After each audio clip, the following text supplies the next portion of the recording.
Ubanki ne number one fa cikin maza. Yes.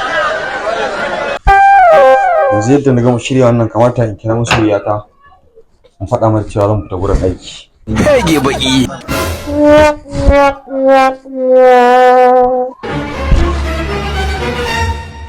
Haba dan Allah dan Annaba a ce duk wa'annan wankin ni kadai zan yi su. Haba.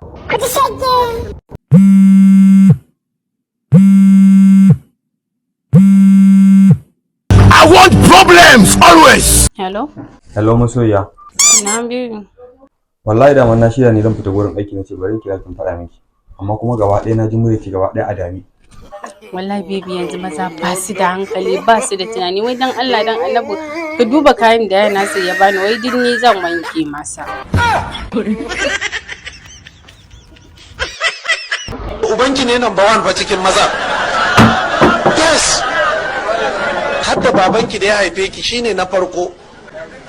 Hadda kakanta of course. Ayo. Shi ya mahaukaci har da ubanki.